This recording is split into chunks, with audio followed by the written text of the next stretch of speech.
धातुओं का सामान्य मालन। आज हम धातुओं के सामान्य मालन के बारे में बात करेंगे। मालन यानी कि किस तरीके से हम द्रव्यों की भस्म बनाते हैं। तो इसी तरीके से जो सामान्य मालन है वो सबका, जितने भी धातु हैं सबके एक द्रव्य से बताया गया है। जैसे जो स्वर्ण धातु है उसका जो सामान्य मालन है वो नाग धातु के द्वारा होता है। ऐसे ही जो रजत है उसका स्वर्णमाक्षी के द्वारा, ताम्र है उसका गंधक के, वंग है हड़ताल के द्वारा, नाग है तो मनशिला, लोह है तो हिंगुल और उपलौह है तो गंधक। तो इन द्रव्यों के द्वारा इसका जो है शीघ्रता से मारण होता है।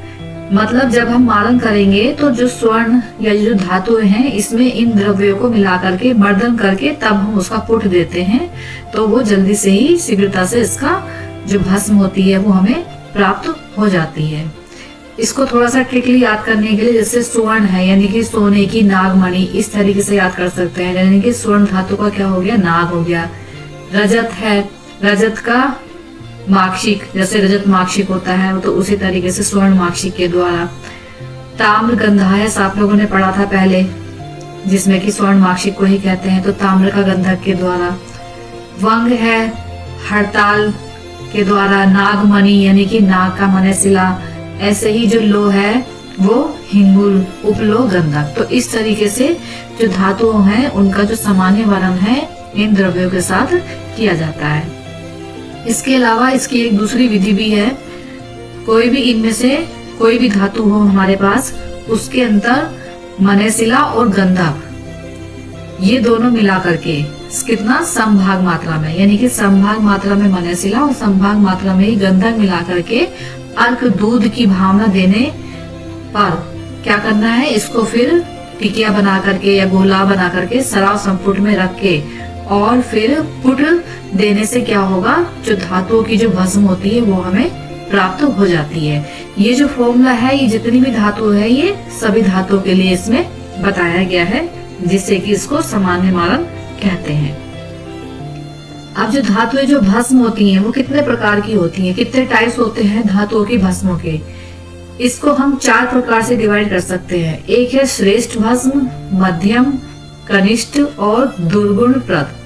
इसमें से जो श्रेष्ठ वाली होती है इसमें क्या करते हैं कि जो धातु है धातुओं को पारद के साथ मर्दन करके फिर पुट देते हैं। तो यानी कि पारद से धातु को मारण करने पर जो सबसे उत्तम जो भस्म प्राप्त होती है वो पारद के साथ मर्दन करके, मतलब मारण करने से मिलती है। तो वो जो होती है वो उत्तम भस्म होती है।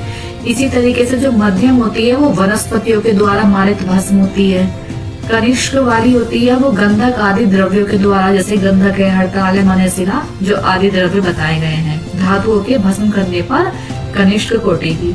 एक होती है फिर लास्ट में दुर्गुण प्रद। इसमें क्या रहता है कि अगर हम धातुओं को अरिलो या क्षार इनसे मारित करते हैं, मतलब इनके साथ मर्दन करके फिर पुट दे करके भस्म बनाते हैं, किनके साथ, अरिलो और क्षार के साथ, तो ऐसी जो भस्म प्राप्त होती है, इस तरह की भस्म हमें लाभ देने के बजाय उल्टा क्या करेगी, हानि करती है।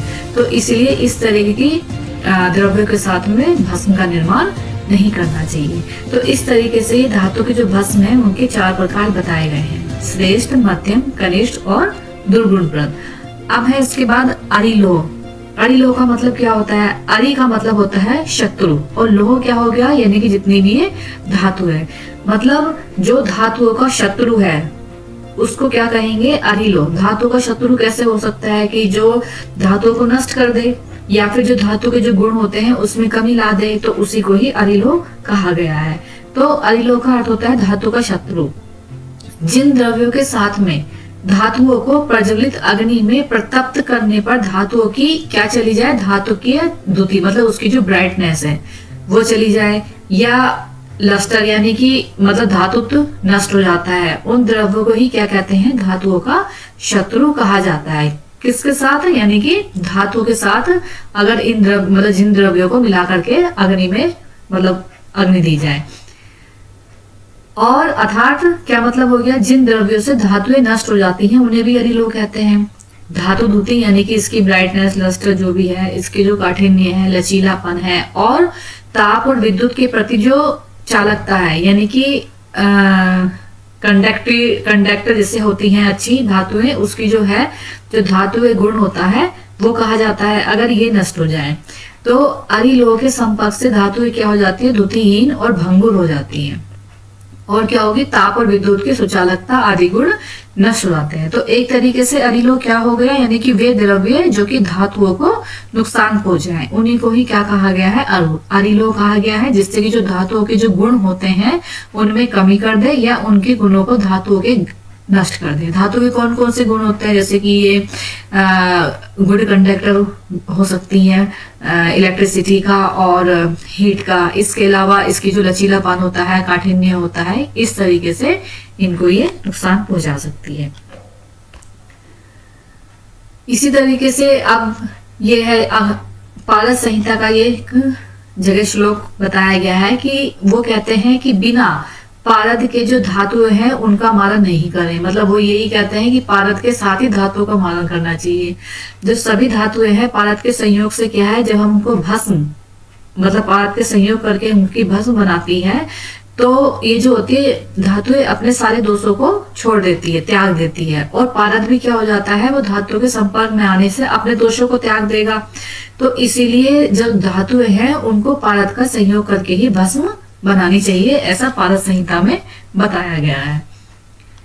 धातु भस्मों के वर्ण, अब जो भस्म है, सभी जितनी भी धातुएं हैं, इन सभी धातुओं के जो भस्म बनती हैं उनके अलग अलग वर्ण होते हैं। जैसे स्वर्ण जो धातु होगी वो गैरिक या चंपक पुष्प के समान लाल वर्ण की होगी, रजत कृष्ण वर्ण की, कांस्य धूसर वर्ण की होती है, नाग कैसी होगी, कपोत वर्ण की, जैसे कबूतर का कलर होता है, वंग श्वेत वर्ण की, तीक्ष्णलो पक्व जामुन के समान, और अभ्रक होगी स्टिका चूर्ण के समान लाल वर्ण की।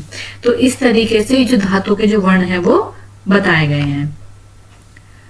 धातुओं का जब मारण करते हैं, मारण करते समय जो पुट दिया जाता है तो वो अलग अलग धातुओं के अंदर अलग अलग तरीके से पुट का विधान बताया गया है। जैसे कि इसमें स्वर्ण और रजत धातु हैं, उसके अंदर कुक्कुट पुट देंगे। जो ताम्र धातु है इसमें गज पुट देंगे। काष्ठ अग्नि की तीव्राग्नि, क्योंकि जो काष्ठ औषधियां होती हैं उनकी जो हीट होती है वही क्या होती है, तेज होती है, वो गज पुट के लिए काम आती है। जो लोह धातु होती हैं वो भी उसमें भी गजपुट देंगे। और नाग और भंग में कुक्कुट पुट या फिर अर्ध गजपुट। जो कुक्कुट पुट या की जो हीट होती है ये हम उपलों के द्वारा या खंडों के द्वारा दी जाती है। जो गजपुट की होती है ये काष्ठ आदि के द्वारा, क्योंकि उनकी जो हीट होती है वो तेज होती है। तो इस तरीके से जो धातुएं हैं उनके मारण के लिए जो है पुट बताए गए हैं। धातुओं भस्मों का निरुत्तीकरण क्या होता है? निरुत्तीकरण जो होती है ये भस्म की परीक्षा होती है। तो ये जो भस्म परीक्षा होती है निरुत्तीकरण की, ये धातुओं में की जाती है।